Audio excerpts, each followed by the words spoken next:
Nós somos a primeira igreja batista em Itapevi. Que a mensagem a seguir possa abençoar sua vida. Irmãos, hoje eu quero realmente convidar você a ficar bem atento ao que nós estaremos falando nesta manhã. Eu vou dizer até que, mais do que uma mensagem, nós vamos hoje fazer um estudo nesta manhã. O tema desta mensagem, ou deste estudo, se refere às duas genealogias de Jesus. Durante este mês, nós refletimos na vida de Jesus, olhando para o lado humano. Demos ênfase na humanidade de Jesus. Aprendemos que Jesus foi um humano perfeito, porque ele viveu submisso ao Espírito Santo de Deus. Aprendemos também que Jesus reconheceu sua humanidade, respeitando os seus limites. E nós vimos isso quando Jesus, então, perdeu João Batista, seu primo, que tinha sido decapitado. Hoje nós vamos olhar para Jesus, e eu quero olhar para o Jesus humano ainda. Nós ainda estamos na série Humanos como Cristo, mas eu também quero olhar para o Jesus Deus, e quero tentar fazer isso em paralelo, ao mesmo tempo. Então eu queria que você estivesse bem atento ao que nós vamos estar falando nessa manhã. Primeiramente, você pode estranhar pensar que Jesus possuía duas genealogias. Mas a Bíblia nos ensina isso, e ela nos mostra isso de uma forma muito distinta, porque uma dessas genealogias se refere à natureza humana de Jesus e a outra à sua natureza divina. A teologia chama a doutrina das duas naturezas de Jesus de união hipostática ou união mística. Então vejamos essas duas genealogias. A primeira genealogia provém de Melquisedeque. Hebreus capítulo 6, versículo 20, diz assim, olha: onde Jesus, que nos precedeu, entrou em nosso lugar, tornando-se sumo sacerdote para sempre, segundo a ordem de Melquisedeque.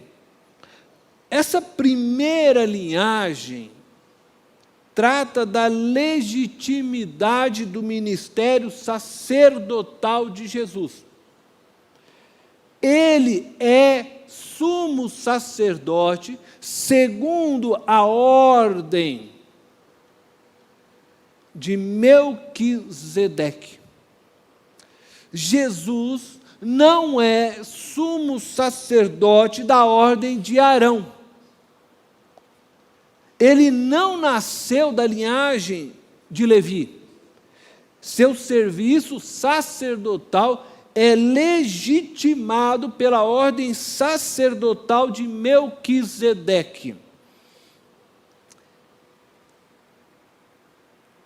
Existem algumas teorias a respeito da pessoa de Melquisedeque. Existe uma teoria que diz que Melquisedeque não era uma pessoa. Melquisedeque seria um título dado à descendência de Sete, que representava dessa forma, então, o reino de justiça. E segundo essa teoria, o Melquisedeque, isto é, aquele que estava debaixo desse título, quando encontrou-se com Abraão, foi Sem, filho de Noé. Sem viveu 600 anos, então ele teria encontrado com Abraão. Uma outra teoria a respeito de Melquisedeque é que Melquisedeque é um tipo de Jesus, uma tipologia que os estudiosos falam. É uma figura, uma pessoa dentro da história que tipificou um pouco da vida de Jesus. Existe na Bíblia diversos personagens que foram tipificaram um pouco de Jesus. Nós vamos encontrar aí Abraão, nós vamos encontrar José, nós vamos encontrar diversos personagens bíblicos que em determinados momentos das suas vidas, eles simbolizaram aquilo que o Messias ou que Jesus representava. Entretanto, nós não encontramos em história, em lugar algum, nada que mencione a pessoa de Melquisedeque, a não ser dentro da história bíblica. Mas Melquisedeque poderia ter existido, ter tido um outro nome, enfim, mas a cidade de Salém, ela existiu e é comprovada. E bem possivelmente, Melquisedeque também existiu. Mas seja como for, Melquisedeque representa, tipifica, nesse sentido, o sacerdócio de Jesus, e nós vamos ver por quê. Outra teoria a respeito de Melquisedeque era que Melquisedeque era Jesus, pré-encarnado. E também na Bíblia nós encontramos diversas vezes a menção de que parece que o Senhor muitas vezes apareceu a alguns homens, ao próprio Abraão. Para muitos teólogos, nesse sentido, então, Melquisedeque era, na verdade, o Jesus antes da sua encarnação na figura humana. A Bíblia, quando faz esse tipo de teofania, ela usa muito a expressão o anjo do Senhor. Então a gente encontra que Abraão esteve com o anjo do Senhor, Josué esteve diante o anjo do Senhor, e assim outros personagens. E se entende muitas vezes que esse anjo do Senhor era Jesus antes da sua encarnação.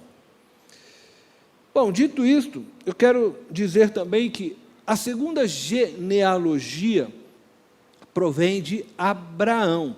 E aí você lê Mateus capítulo 1, versículo 1, logo, abrindo o livro de Mateus, já começa dizendo: registro da genealogia de Jesus Cristo, filho de Davi, filho de Abraão.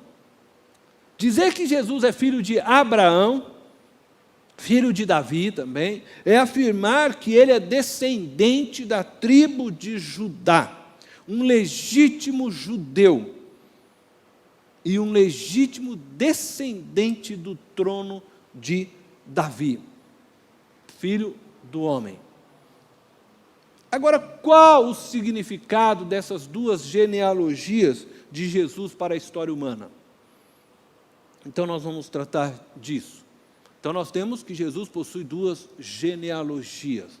Uma genealogia trata do seu sacerdócio, a outra genealogia trata do seu nascimento, da sua encarnação como descendente de Abraão.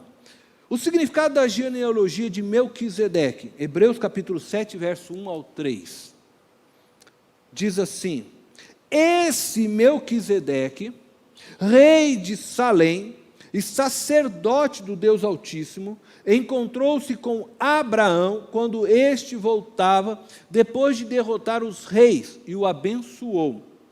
E Abraão lhe deu o dízimo de tudo. Em primeiro lugar, seu nome significa rei de justiça. Depois, rei de Salém, quer dizer rei de paz.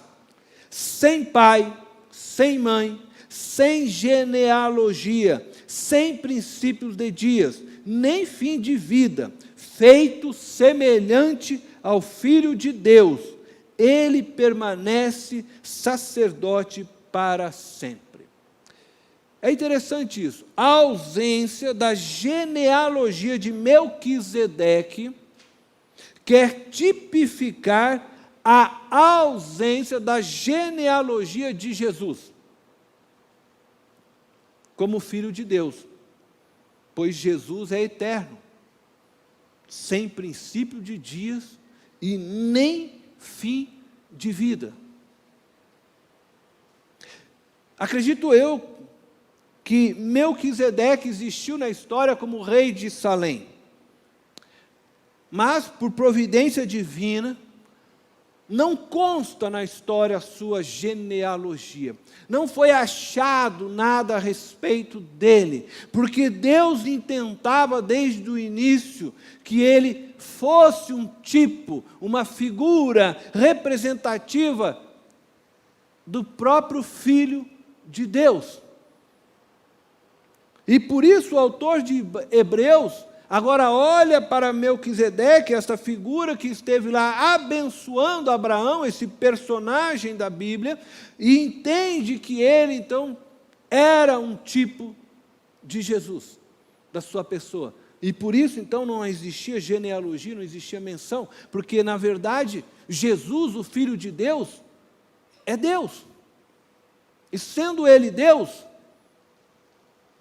Ele existe desde todo o tempo, Ele é eterno. Então não existe o início, não existe o fim. O próprio Jesus diz que Ele é o alfa e o ômega. Ele é o princípio e o fim. E a menção do significado que o autor faz questão de fazer do nome Melquisedeque e Salém também tipifica o Messias, pois de fato, Jesus, o Messias, é aquele que vem para estabelecer justiça e paz. Melquisedeque significa rei de justiça. E Salém significa paz. Salém, mais tarde, se torna a cidade de Jerusalém. O escritor de Hebreus não afirma que Melquisedeque era Jesus, o Filho de Deus. Pelo contrário, quando nós lemos no versículo 3, ele apenas reconhece as semelhanças existentes em seus ministérios. Por isso ele diz, sem pai, sem mãe, sem genealogia, sem princípios de dias, nem fim de vida, feito semelhante ao Filho de Deus. Então ele reconhece Melquisedeque como um tipo de Jesus, e não Melquisedeque como Jesus pré-encarnado. Eu quero ler junto com vocês ainda Hebreus capítulo 7, agora do verso 4 ao verso 10, para que nós possamos entender mais sobre Melquisedeque. Diz assim, considerem a grandeza desse homem, se referindo a Melquisedeque. Até mesmo o patriarca Abraão lhe deu o dízimo dos despojos. A lei requer dos sacerdotes, dentre os descendentes de Levi, que recebam o dízimo do povo, isto é, dos seus irmãos, embora estes sejam descendentes de Abraão. Este homem, porém, que não pertencia à linhagem de Levi, recebeu os dízimos de Abraão e abençoou aquele que tinha as promessas. Abraão recebeu a promessa de Deus. Junto com Abraão, toda a sua descendência. E Levi, descendente de Abraão, recebe esta promessa. E todas as demais tribos de Israel pagavam seu dízimo a Levi, isto é, a toda a tribo de Levi. Agora preste atenção no que ele vai afirmar, porque Abraão paga o dízimo a Melquisedeque. E entende-se desta forma que Levi também paga o dízimo em Abraão a Melquisedeque, por ser seu descendente. E aí então ele vai fazer a seguinte afirmação no versículo 7. Sem dúvida alguma, o inferior, então ele está dizendo que Abraão, o sacerdócio gerado por Abraão é inferior, porque ele diz que, sem dúvida alguma, o inferior é abençoado pelo superior. No primeiro caso, quem recebe o dízimo são homens mortais. No outro caso, é aquele de quem se declara que vive. Isto é, no primeiro caso, os levitas que recebiam os dízimos eram homens mortais. No segundo caso, a que ele se refere aqui a Melquisedeque, ele está dizendo que esse não encontrou sua morte. Porque ele está fazendo de Melquisedeque uma tipologia a respeito da pessoa de Jesus. E aí ele diz, pode-se até dizer que Levi, que recebe os dízimos, entregou-os também. Então, levita, em Abraão, pagou os seus dízimos, por meio de Abraão. Pois quando Melquisedeque se encontrou com Abraão, Levi ainda estava no corpo do seu antepassado. A genealogia de Melquisedeque aponta claramente para Jesus,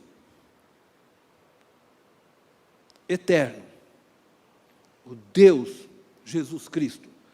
Ela representa o ministério sacerdotal de Jesus, que é superior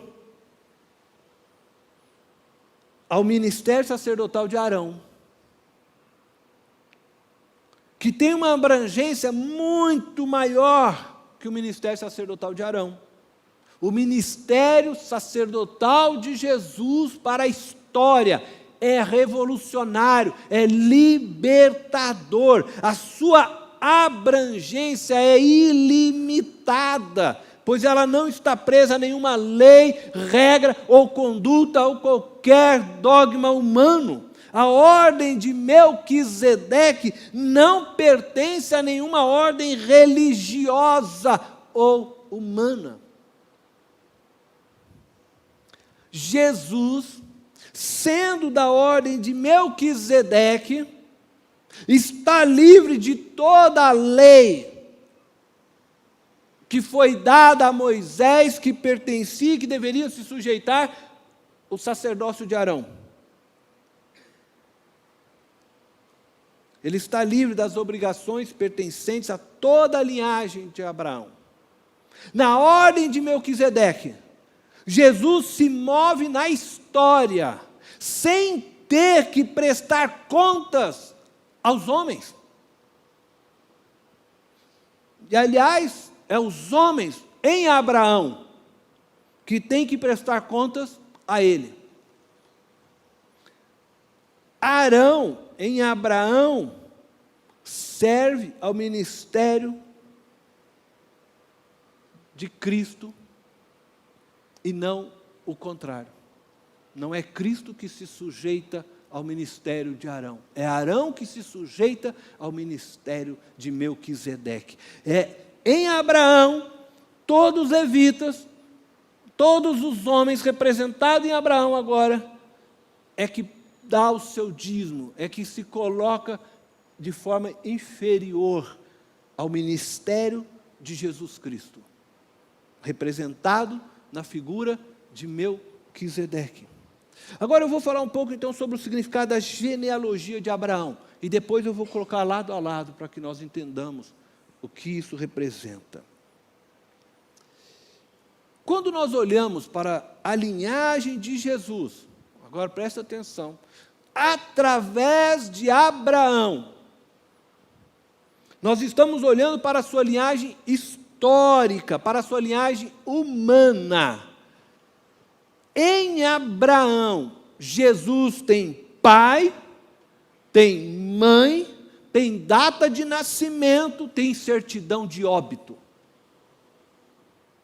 Jesus nasce dos judeus e está sujeito à lei de Moisés. Veja o que diz Mateus capítulo 5, verso 17 e 18. Não pensem que vim abolir a lei ou os profetas. Não vim abolir, mas cumprir. E digo-lhes a verdade, enquanto existirem céus e terra, de forma alguma desaparecerá da lei a menor letra ou menor traço, até que tudo se cumpra. O Jesus encarnado, descendente de Abraão, de Davi, filho do homem, ele tem um ministério sujeito e limitado à lei de Moisés. O Jesus em Melquisedeque é livre. O Jesus, nascido filho do homem, em Abraão, está sujeito à lei de Moisés, como judeu. E Jesus se faz homem e judeu para cumprir toda a lei de Moisés. E Jesus a cumpriu rigorosamente, para que dessa forma, nós, nele, também fôssemos justificados e resgatados da lei. Mas, de qual lei Jesus veio nos libertar? A lei cerimonial?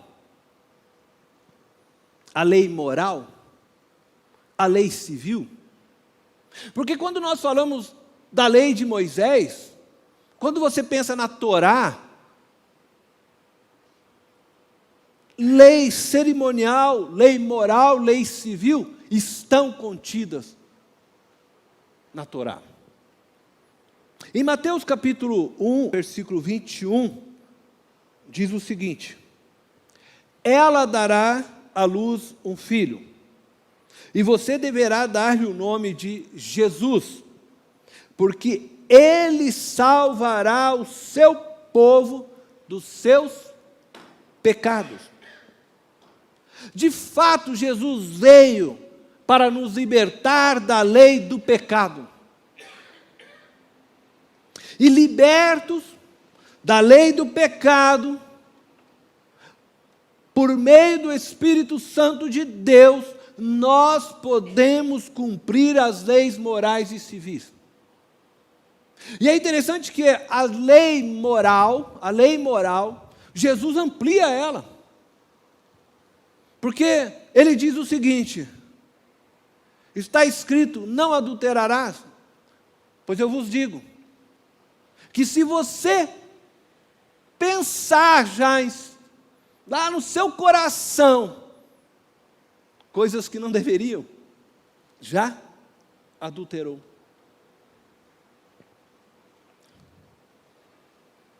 Jesus morreu na cruz para que a lei que entrou sobre nós em Adão no Éden, a lei do pecado, e o salário do pecado é a morte, Jesus veio para destruir o poder dessa lei sobre nós, para que nós nele tenhamos vida e vida eterna.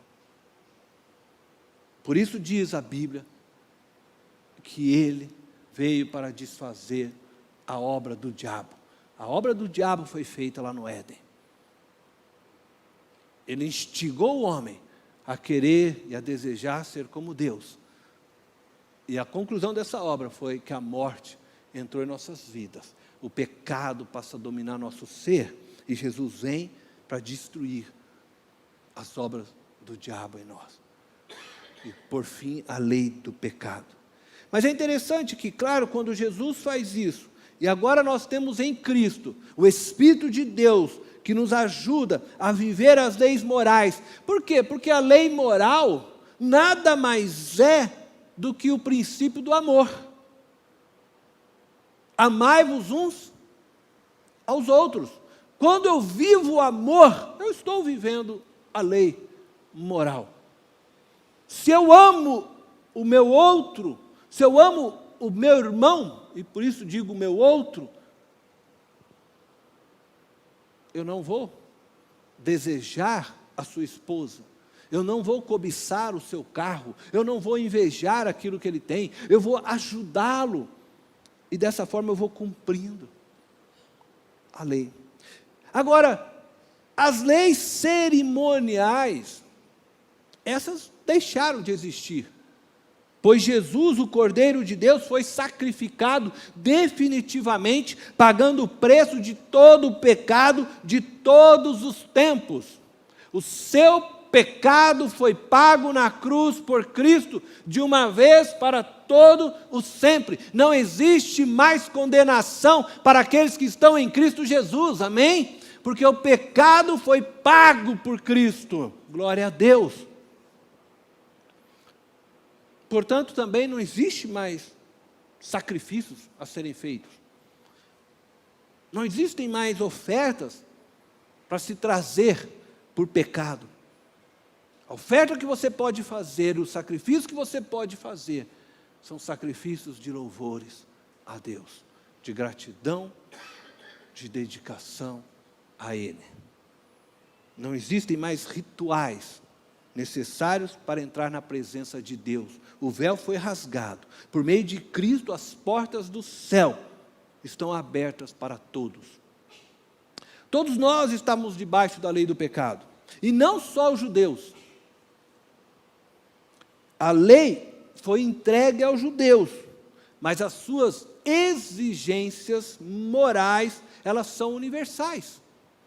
São para todos os povos. Todos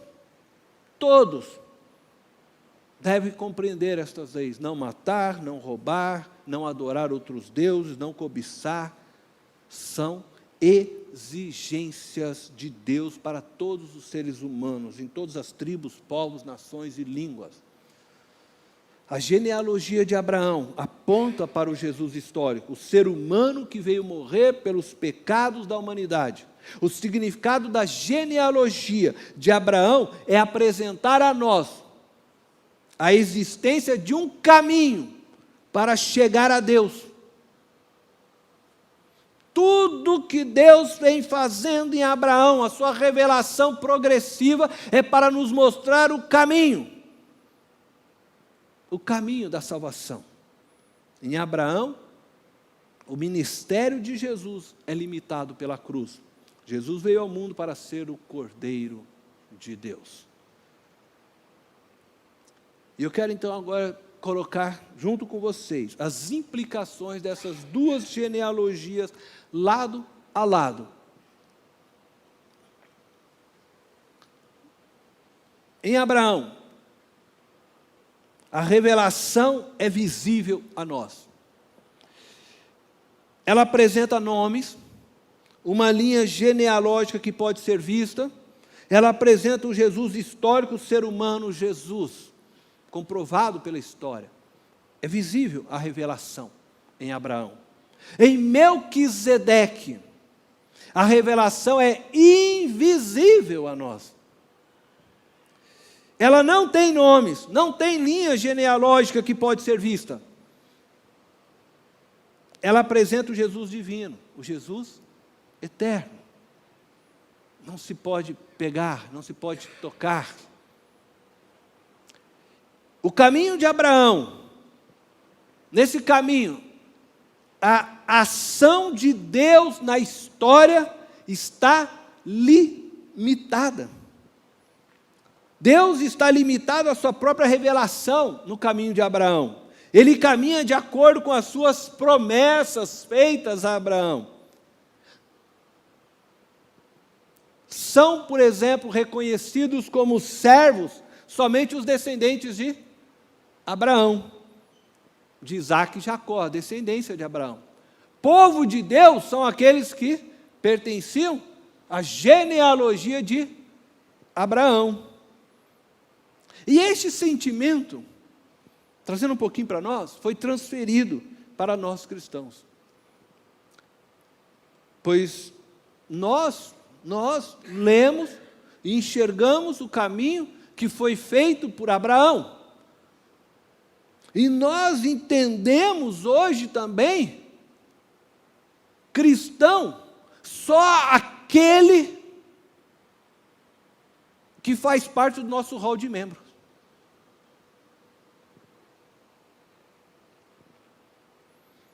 E eu vou trazer uma passagem aqui, só para mexer um pouquinho com a nossa cabeça. Como eu disse, hoje eu estou mais num estudo do que numa... Eu peço que vocês prestem atenção. Os discípulos de Jesus certa vez, você vai encontrar isso que eu vou contar lá, se você quiser depois ver, Marcos capítulo 9, no verso 38 ao 40. Eles encontraram um homem expulsando demônios em nome de Jesus. E o que eles fizeram? Eles quiseram repreender aquele homem. Por que eles o repreenderam? Eles viraram para Jesus e falaram: mestre, tem um homem que não é dos nossos, que está expulsando demônios em teu nome, nós vamos lá repreendê-lo. E Jesus os repreendeu. Eles, preste atenção, acreditaram que poderiam dizer quem é cristão e quem não é. Eles não estão andando conosco, eles não fazem parte do nosso grupo, Jesus. Nós não vamos deixar ele usar teu nome. Como se eles tivessem a capacidade humana para dizer quem é cristão, quem é de Jesus ou não. Quem pode entrar no grupo aqui? E essa é uma ação muito recorrente entre nós, entre aqueles que caminham nos caminhos de Abraão. É interessante que quando nós olhamos para Melquisedeque, a ação de Deus na história, ela não está limitada. Deus é livre para agir na história segundo os seus desígnios e a sua vontade. Por exemplo, Deus chama Nabucodonosor de servo, o torna servo, ainda que ele não sabia que estava servindo aos propósitos de Deus. Mas Deus é livre para fazer servo quem Ele quer, Ele não está preso àquele grupo que se diz cristão. Aquele que eu aceitei Jesus, o Senhor só pode usar a mim. Ele usa quem Ele quer. No caminho de Melquisedeque, Deus faz qualquer um como servo. Se necessário for, até a mula vira servo. E vai falar. Ele usa quando quer, como quer, a quem quer. Quando os discípulos de Jesus, lá em Marcos 9, 38 a 40, proibiram então aquele homem de expulsar os demônios em nome de Jesus, porque consideravam que ele não fazia parte do grupo deles. Ele não anda conosco, ele não está conosco todos os dias, como é que ele não vai usar o nome de Jesus? Não, nós não deixamos. Não faz parte do nosso gueto aqui evangélico, né? Jesus os repreendeu e disse o seguinte: quem não é contra nós está a nosso favor. Então o que Jesus está dizendo é o seguinte: eles são do meu grupo. Se eles não são contra vocês, louvem a Deus que eles não são contra vocês, hein? Porque podia estar atacando pedra em vocês. Quem não é contra nós está a nosso favor, ele está do nosso lado. É muita pretensão da nossa parte acharmos que nós podemos dizer ou afirmar quem é o cristão e quem não é. Quem faz parte do reino de Deus, quem não faz parte. Quem está dentro do abraço de Deus. O que Jesus estava dizendo para eles era o seguinte: este homem trabalha a meu favor. Quem deu a vocês a prerrogativa de dizer que ele não faz parte do grupo? Acho que os discípulos, colhidinhos. A ação de Deus, ela não está limitada à ação da igreja. Embora seja através da igreja que Deus mais se revela e mostra o seu reino. Mas Ele não está preso à igreja. Preste atenção. O caminho de Abraão é o caminho da salvação, da graça mediante a lei. Sempre Deus exerceu salvação pela graça, mesmo quando existia a lei. O caminho na lei tem ritos, tem dogmas que precisam ser seguidos para se alcançar a salvação. Mas é de fato claro que o homem não consegue cumprir a lei na sua essência. Por quê? Porque ele pode até não adulterar fisicamente, concretamente, mas no coração ele acaba por adulterar. Nos seus pensamentos ele acaba por adulterar. Ele pode até não manifestar a inveja, mas ele tantas vezes a tem no seu coração. Tem crente que vai para o trabalho tentando derrubar logo o chefe, né, para ver se toma o lugar do chefe. Isso não é inveja? Querer tomar o lugar do outro? Então, cumprir a lei o homem não consegue. E por isso a graça já era manifesta, e a graça no tempo da lei, ela era manifesta pelo próprio sacrifício feito com o animal. Nesse caminho da lei, né, a graça se mostra através do sacrifício de expiação dos pecados. Porque de fato aquela expiação não pagava o preço de nada, mas Deus passava com seus olhos por cima, porque simbolizava assim a morte do Cordeiro que seria dado em Cristo Jesus. O caminho da salvação em Melquisedeque é da graça mediante a fé em Cristo Jesus. E essa é uma fé que não se vê, pois não é sustentada pelos ritos, mas por um relacionamento que não se vê, que não se pode tocar, mas que se experimenta pela fé. A salvação não é baseada nas obras, e não tem nada a ver com o que se faz ou deixa de fazer, mas leva o indivíduo à prática das boas obras, pois o fruto do Espírito é o amor. Em Abraão, a fé normalmente se torna produto da comunidade. Ela é manipulada pela comunidade e vendida com embrulhos atraentes. A fé passa a pertencer a um povo, né?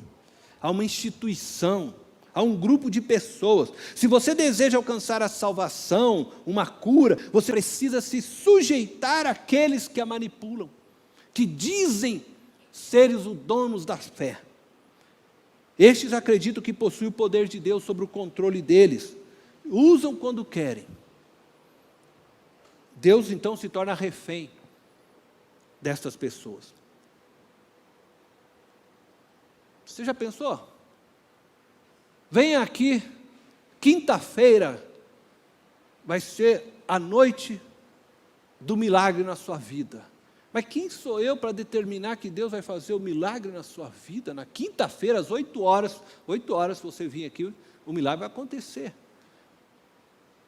Manipulam a fé como se a fé pertencesse a eles.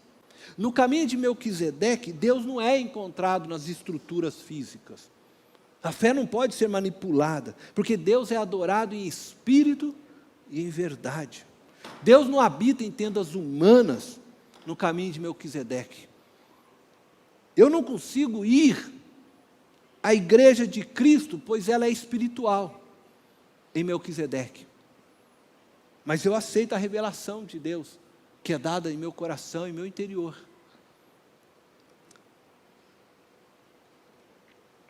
No caminho de Abraão, Deus tem estruturas organizacionais. Eu estou terminando, tá? Temos pastores, diáconos, púlpitos, ministérios, para nos ensinar a palavra de Deus. Existem hierarquia para serem respeitadas. No caminho de Melquisedeque não existe estrutura organizacional. Somos todos membros do mesmo corpo, assistidos pelo mesmo Espírito e ensinados pelo mesmo Espírito, todos filhos e filhas de Deus em Cristo. No caminho de Abraão, é o caminho de homens, chamados para ser povo de Deus.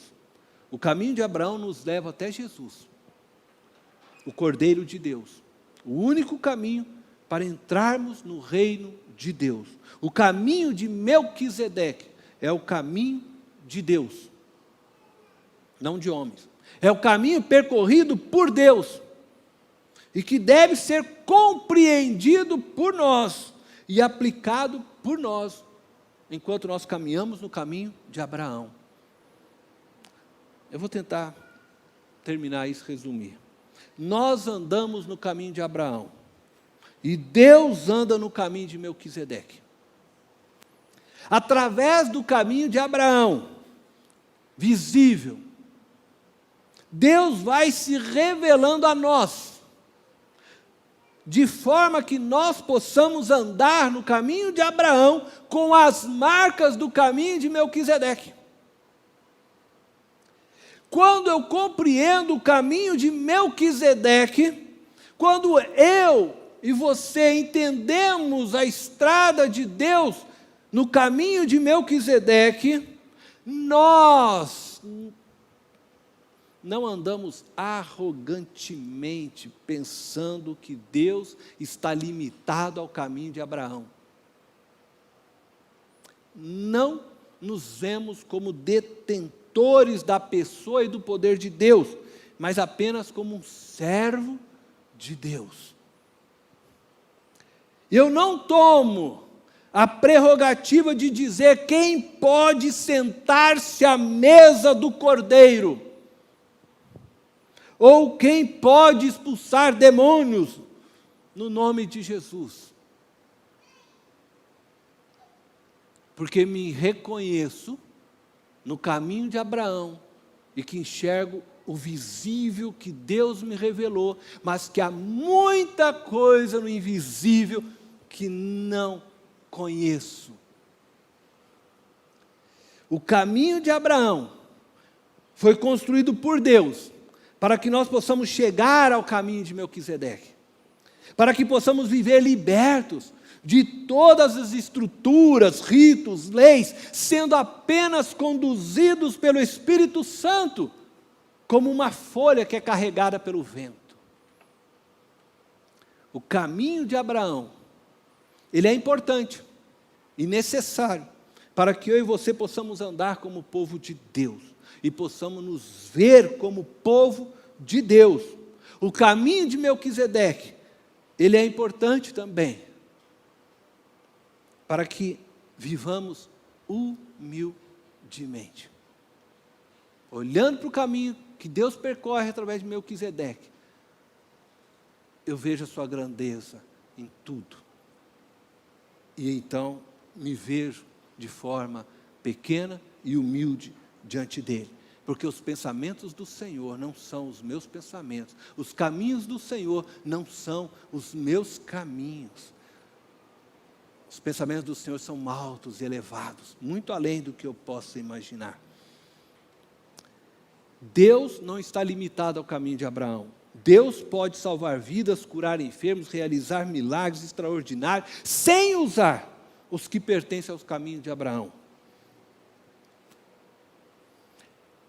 Eu vou citar um personagem na Bíblia, meu xará, Cornélio, em Atos 10. Um centurião romano, exemplo disso. Ele foi alcançado pelo ministério de Melquisedeque, e não pelo ministério de Abraão. Cornélio já servia a Deus antes de Pedro ir à sua casa. Quando você lê Atos 10, diz que as orações de Cornélio chegavam a Deus, e Deus se agradava de Cornélio.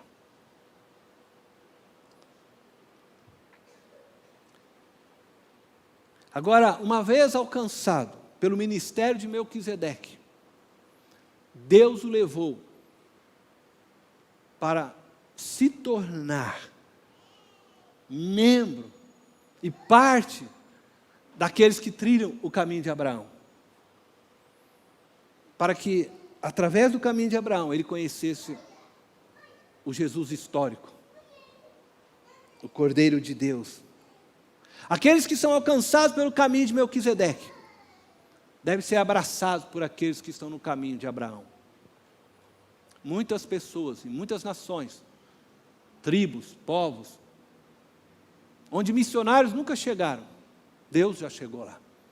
Muitas pessoas já receberam revelações de Deus através de sonhos e tantos outros meios, porque Jesus continua sendo o sacerdote de Melquisedeque. Agora nós temos que abrir os braços e abraçar aqueles que estão neste caminho. Eu não sei por qual caminho Jesus revelou a você, mas eu sei que Ele sempre trará os homens para o caminho de Abraão, a fim de que possam conhecê-lo através deste caminho. E com isso também eu quero dizer o seguinte: a igreja não deixa de ser responsável pela pregação do Evangelho. Pelo contrário, a nós foi dada essa tarefa e nós devemos fazê-la com todo o nosso esforço e empenho, porque é isso que Cristo espera de nós. Deus é Deus e sempre será Deus. Isso significa que Ele é livre para chamar os que o conhecem pelo nome, mas também é livre para chamar os que não o conhecem pelo nome e trazer para dentro da sua igreja. Que Deus possa nos fazer compreender esta verdade, o caminho de Abraão e o caminho de Melquisedeque, para que nós possamos viver na dependência do Espírito Santo e com humildade. Eu convido você a fechar os teus olhos. Esta foi mais uma mensagem especial da Primeira Igreja Batista em Itapevi. Que Deus te abençoe.